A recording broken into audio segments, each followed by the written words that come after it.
सबको मेरी तरफ से हेलो। और फर्स्ट टाइम मैं ये माइक्रोफोन से वीडियो बनाने की कोशिश कर रहा हूँ ताकि आवाज़ जो है वो क्लियर आए। हम लोग इंफ्रास्ट्रक्चर के बारे में बात करेंगे। इंडियन इंफ्रास्ट्रक्चर को जो परचेजिंग पावर पर्सपेक्टिव में देखेंगे कैसा है ये, मतलब जो बजट अभी सरकार ने बोला है 102 to 105 लाख करोड़।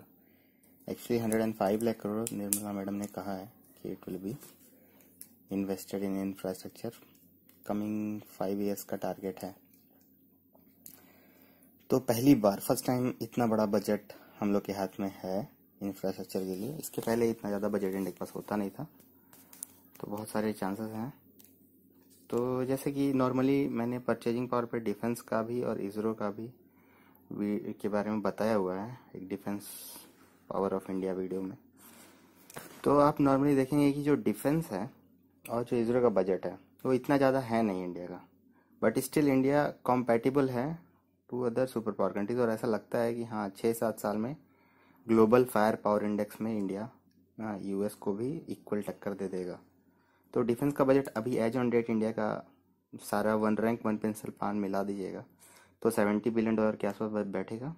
वहीं यूएस का अगर वो जो अपने वेटरन्स पे खर्चा करते हैं उसको जोड़ लीजिएगा ना तो 1.2 ट्रिलियन, ऑलमोस्ट पकड़िए 1.1 ट्रिलियन उनका बजट बैठ जाता है। तो एक्चुअली दे वो उसको शो नहीं करते हैं, बट वेटरन पे भी खर्चा होता है उनका, जो लड़ाई में जो घायल हुए लोग उस पर भी खर्चा करती है।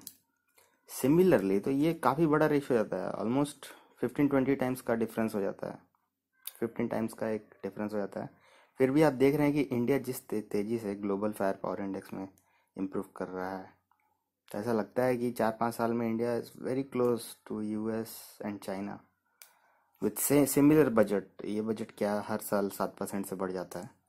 तो इसका मतलब है कि यहाँ पे क्या रोल प्ले करते हैं, परचेजिंग पावर एक रोल प्ले करता है अपनी कंट्री में। परचेजिंग पावर मतलब सैलरी बहुत कम देना पड़ता है हमको, सेना को, मेंटेनेंस का खर्चा कम है, मैन पावर का खर्चा कम है, लैंड का खर्चा कम है, लेबर कॉस्ट कम है। सिमिलरली आप इसरो का बजट देखिए, इसरो भी आजकल इंटरनेशनल स्पेस ऑर्गेनाइजेशन हो गया, जबकि उसका बजट अभी भी $2 बिलियन के पास है। जबकि उसी टाइम पे आप यूएस का बजट देखिए तो 21+ बिलियन। मतलब यहाँ भी ऑलमोस्ट 10 टाइम्स का डिफरेंस है, but still we are number of satellite launch आप देख लीजिए। आने वाले समय में 10 साल में ऐसा चांसेस है कि 50% सैटेलाइट इसरो ही लॉन्च करेगा कमिंग 10 ईयर्स, क्योंकि सस्ता भी बैठता है। तो इसका मतलब है कि जरूर आने वाले 3-4 साल में इक्वल नजर आएगा आपको, बहुत बड़े बड़े टॉप 2 में रहेगा, नासा के इक्विवेलेंट दिखाई देगा। तो अब हम लोग इसी प्रकार से हम लोग देखते हैं कि मतलब परचेजिंग पावर जब इतना बड़ा रोल प्ले करता है ऑलमोस्ट 10 टाइम्स का स्पेस इंफ्रास्ट्रक्चर बिल्ड करने में, डिफेंस इंफ्रास्ट्रक्चर बिल्ड करने में, तो इंफ्रास्ट्रक्चर स्ट्रेटजी जो है हमारी, उसमें भी हम लोग देखते हैं क्या जो बजट मिला है वो उससे कितना फ़ायदा है, क्या है वो एक्चुअली में क्या है। अभी जो अनाउंसमेंट हुआ 105 लाख करोड़ का अनाउंसमेंट है कि आने वाले 5 सालों में, लेकिन हम लोग पिछले 5 सालों का भी पता सोचते हैं थोड़ा। पिछले 5 सालों में 37 लाख करोड़ का बजट था, ठीक है। सरकार ने बताया पिछले 6 साल में 51 लाख करोड़ खर्च किया, मतलब पिछले 5 साल में 37 लाख करोड़ का बजट था। तो ऑलमोस्ट 3 टाइम्स नेक्स्ट 5 ईयर्स में, मतलब हम लोग के पास फर्स्ट टाइम इतना ज़्यादा पैसा है।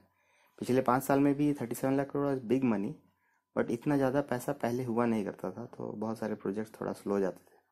अभी फर्स्ट टाइम है कि हाँ पैसे हैं, कोई भी प्रोजेक्ट हम लोग उठा के कंप्लीट करना शुरू कर सकते हैं। तो हम लोग 7 साल की बात करते हैं, अब 5 साल का है, आने वाले 5 साल में 105 लाख करोड़ इन्वेस्ट करेगी, तो 7 साल में अप्रॉक्स मानते हैं कि 170 लाख करोड़ का इन्वेस्टमेंट भारत सरकार करने वाली है, 170 से 175 लाख करोड़ का। तो बेसिकली पहले क्या था कि इंडिया के पास इतना बजट नहीं था, आपको जो मैंने बताया। अब ये जो है, जो अमाउंट है, ये परचेजिंग पावर पे भी देखना होगा हम लोग को क्या है कि इम्पैक्ट क्या बैठ रहा है। जैसे अमेरिका का जो एरिया है वो 3 गुना ज़्यादा है और पॉपुलेशन 4 गुना कम है, ठीक है। तो इम्पैक्ट क्या बैठता है, सेम एरिया में जब आप छोटा साइज है लैंड एरिया और एक रोड बनाते हैं तो ज़्यादा लोग उस पर ट्रेवल करते हैं, तो अब उसका इम्पैक्ट ऑन इंडियन इकोनॉमी भी आपको देखना होगा। तो बेसिकली आप रेलवेज देखिएगा तो रेलवेज में इंडिया को बहुत सस्ता पड़ता है। किसी भी कंट्री के मुकाबले इंडिया को 15 to 20 टाइम्स चीप बैठता है रेलवे प्रोजेक्ट करना।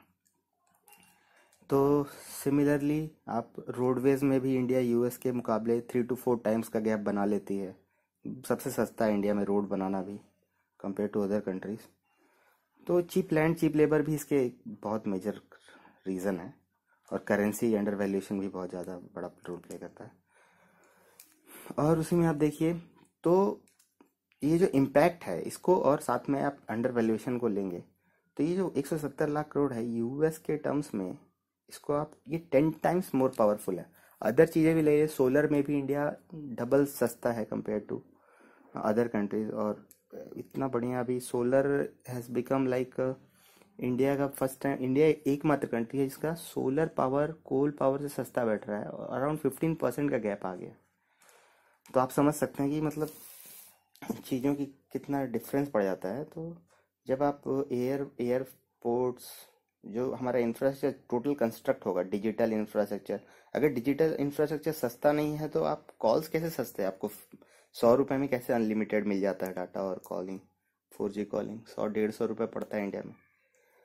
तो यही कारण है। तो ऑन एन एवरेज इम्पैक्ट को जब आप साथ में लेते हैं, क्योंकि एरिया कम है पॉपुलेशन ज़्यादा है, तो 170 लाख करोड़ है, उसको जब यूएस से आप तब कंपेयर करेंगे तो आप उसको 7 से डिवाइड करेंगे, 70 से डिवाइड नहीं करेंगे। अभी $1.70 है, बट 10 टाइम्स का गैप रहता है। तो ऑलमोस्ट आप समझिए कि इंडिया आने वाले 7 सालों में, ऑलमोस्ट जब से ये अनाउंसमेंट हुआ है 26 नवंबर 2026 तक, मैंने 2026 में एक वीडियो बनाया हुआ है 2026 का दिखाते हुए कि इंडिया यूएस और यूरोप को परचेजिंग पावर में क्रॉस कर जाएगी।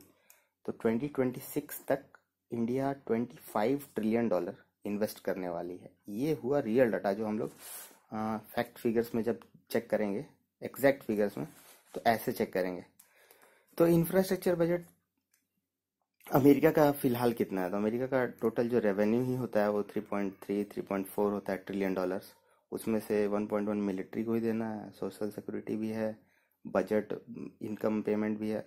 तो ऑलमोस्ट मानिए कि $300 से $400 बिलियन, 250 से 400 के आसपास सेंट्रल गवर्नमेंट उसको लगाती होगी, और बाकी फेडरल गवर्नमेंट मिला के $500-550 बिलियन का बजट होता होगा। और ये बजट अभी है अमेरिका का, पहले नहीं रहा है, पहले कम रहा है, क्योंकि 2000 में, सन 2000 में अमेरिका का बजट 2 ही ट्रिलियन था। अभी वो एक्सपेंडिचर मिला के 4 ट्रिलियन क्रॉस कर जाता है। तो इसका मतलब है कि आप ये जो बजट है इंडिया का, इसका मतलब है कि ये बहुत बड़ा बजट है।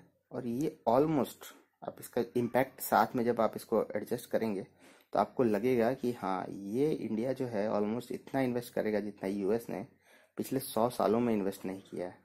क्योंकि यूएस का 500 बिलियन का बजट है आज, एज ऑन डेट देखिएगा, फेडरल और सेंट्रल मिला के। सेम लाइक इंडियन कंसिडर कर रहा हूँ मैं, इंडिया का भी स्टेट थोड़ा कम ही मिलाती है, सेंटर का ज़्यादा योगदान रहता है। तो बजट का इम्पैक्ट अगर आप उसमें शामिल किए तो ये पिछले 100 सालों में जितना यूएस ने इन्वेस्ट नहीं किया है उतना आने वाले 7 सालों में इंडिया इन्वेस्ट करने वाली है। तो इसका मतलब है कि बहुत बड़ा एक इन्वेस्टमेंट हो रहा है। अब आप लोग को इससे रियलाइज हुआ होगा। और भी पॉजिटिव कुछ इम्पैक्ट्स हैं जो आने वाले समय में इंडियन इकोनॉमी पे दिख रहे हैं। एक तो रिड्यूस्ड ऑयल प्राइसेस है। अगर ऑयल का इंपोर्ट कम हो जाता है, कम हो ही रहा है, क्योंकि इथेनॉल है बेस्ड होती जा रही है, मिथेनॉल ले रही है, इलेक्ट्रिक की तरफ ही प्रॉपर शिफ्टिंग चल रहा है। तो आप देखिएगा और भी बहुत सारे प्रोसेस इंडिया लगा दिया है कि सेल्फ सफिशिएंट हो जाए ज़्यादातर चीज़ों में। जैसे इलेक्ट्रिक की तरफ पूरी तरह मूव कर गया है, सारे ट्रैक इलेक्ट्रिक, ओला उबर कोई बोल रही है, जहाँ जहाँ पे मास मूवमेंट होता है उसको इलेक्ट्रिक करने की कोशिश कर रही है। और कुछ ही दिन में चांसेस है कि लोग भी ज़्यादातर इलेक्ट्रिक खरीदना शुरू कर देंगे, सेम लाइक चाइना। और चाइना की इकोनॉमी भी क्योंकि इलेक्ट्रिक पे शिफ्ट करती जा रही है, मेन ऑटोमोबाइल सेक्टर ही होता है, तो ऐसा बन गया है कि हाँ, यूएस चाइना दोनों ही अपने अपने ऊपर निर्भर होता जा रहा है। तो अब क्या है कि ऑयल मार्केट यही दोनों इकोनॉमी मेजर वे में शिफ्ट करती थी, तो दोनों सेल्फ सफिशिएंट होते जा रहे थे। एक स्ट्रांग पॉइंट है इंडिया के लिए। तो अब क्या है कि इसमें हम लोग का अभी as on date strong government है। तो फॉर कमिंग 3 इयर्स इंडिया को क्या चाहिए कि भाई तेल के जो दाम है ना वो $70 बैरल के नीचे ही रहे। ताकि हम लोग को एक पॉजिटिव एक इम्पैक्ट मिलता रहे, क्योंकि ये तो हम लोग इम्पोर्ट करते हैं तो एक ट्रेड डेफिसिट का प्रेशर पड़ता है। तो 5 ट्रिलियन का जो गोल है इंडिया का, वो बहुत इजीली अचीव कर लेगी। 2024 मई में हो सकता है ना अचीव करे तो सितंबर में ज़रूर अचीव कर लेगी।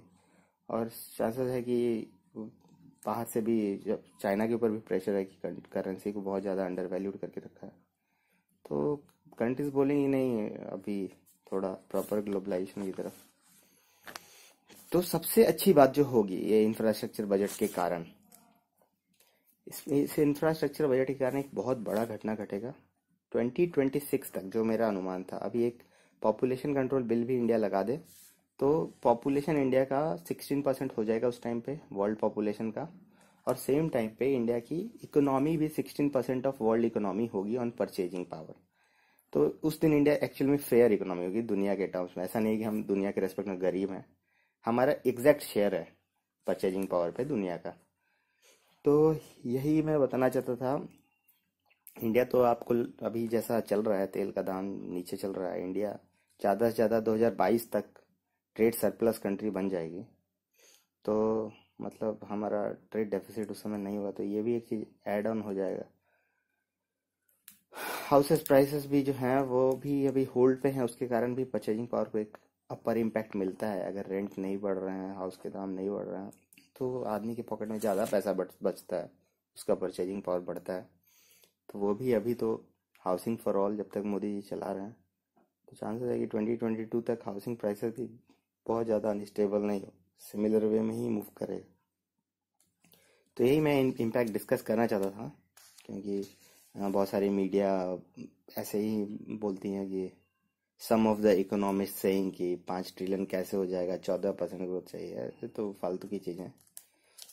5 ट्रिलियन जरूर हो जाएगा। एक क्वार्टर का लॉस हुआ है इंडिया को इस पूरे फेज में, लेकिन एक क्वार्टर का लॉस होगा क्योंकि इंडिया फॉर्मल इकोनॉमी बनने की कोशिश कर रही है। यहाँ पे बहुत क्लियर है कि इंडिया फॉर्मल इकोनॉमी की तरफ जा रही है, इनफॉर्मल इकोनॉमी को कम्प्लीटली हटा रही है। लेकिन आप ये नहीं कह सकते कि इन्वेस्टमेंट नहीं हो रहा है। ये तीनों इन्वेस्टमेंट जो हैं, private investment, foreign direct investment और गवर्नमेंट का इंफ्रा इन्वेस्टमेंट, ये तीनों मल्टीपल फोल्ड बढ़ गए हैं। प्राइवेट इन्वेस्टमेंट परसेंटेज में कम हुआ है क्योंकि गवर्नमेंट का इन्वेस्टमेंट बढ़ता जा रहा है, लेकिन फॉरेन डायरेक्ट इन्वेस्टमेंट बढ़ा है, वॉल्यूम में भी बढ़ा है, और मतलब in total in value terms ये सारे इन्वेस्टमेंट बढ़ गए हैं। और आप देख ही रहे हैं कि 37 lakh crore India last 5 years में इन्वेस्ट किया है, और 105 लाख करोड़ का टारगेट है अगले 5 साल में। मतलब 170 लाख करोड़ पकड़ो तो almost 5 times what India invested in last 5 years, India will be investing in next 5 years. तो यही है, इसके कारण एक बहुत बड़ा शिफ्ट आएगा 2027 में। India will be really a world power, क्योंकि उस टाइम पे इंडिया का ना कि केवल स्पेस और मिलिट्री, बल्कि overall India infrastructure, space, military, everything everything will be एक जगह होगा, और वो इंडिया को सुपर पावर बनाएगा। तो परचेजिंग पावर बहुत ही अच्छा कॉन्सेप्ट है, इसमें आपको जानना चाहिए कि कैसे कैसे चीज़ें इम्पैक्ट करती हैं, और इम्पैक्ट भी समझना होगा। ऐसा नहीं है आप यूएस से कंपेयर कर रहे हैं, क्योंकि उसको हो सकता है कि वहाँ सिटीज़ दूर दूर हैं, तो रोड बनाना है तो लंबा रोड बनाना है, या उस पर ज़्यादा लोग नहीं आ रहे हैं, ट्रैफिक नहीं आ रहा है, तो टोल टैक्स ज़्यादा बढ़ता है। बेसिकली आप देखो कि टोल टैक्स कितना है, ट्रेन का भाड़ा कितना है, एयर फेयर कितना है, तो आपको पता चलता है कि इम्पैक्ट क्या पड़ रहा है इकोनॉमी के ऊपर। तो वही इन सभी चीज़ों में इंडिया ऑलमोस्ट 10 टाइम्स का मार्जिन बना देती है, अगर आप इसको कंसिडर करोगे तो ऑन एन एवरेज, क्योंकि ट्रेन इंडिया की सबसे ज़्यादा चीप चीज़ है, और उस पर सबसे ज़्यादा लोग ट्रैवल करते हैं, और ट्रेन ही से इंडिया बहुत आराम से यहाँ से वहाँ, क्योंकि बहुत छोटे छोटे जगह पे लोग, बहुत ज़्यादा लोग रह रहे हैं, तो आस पास ये कनेक्टिविटी ट्रेन बहुत अच्छा दे देती है। तो इंडिया फ्यूचर में हो सकता है बहुत सारे बुलेट ट्रेन प्रोजेक्ट्स भी करेगा, क्योंकि इतना बड़ा बजट है इंडिया के पास। तो आने वाले 7 सालों में इंडिया पूरा पूरा एक स्केलेटन तैयार कर देगा इंफ्रास्ट्रक्चर का। आई बेट कि 26 नवंबर 2026 तक India will be infrastructure super power. और जेन्युइन सी बात है, मैंने जो वो वीडियो बनाया था 2026 तक इंडिया यूएस और यूरोप से परचेजिंग पावर जीडीपी में क्रॉस कर जाएगी, उसके भी चांसेस अभी भी बराबर हैं, क्योंकि उनका ग्रोथ भी स्लो डाउन हो गया है यूएस यूरोप का, क्योंकि इतनी बड़ी इकोनॉमी ऑलरेडी हो चुकी है वो। चलिए, यही मेरा पर्सपेक्टिव था। बहुत दिन के बाद मैंने वीडियो बनाया, माइक्रोफोन का यूज़ किया है। चलिए, थैंक यू।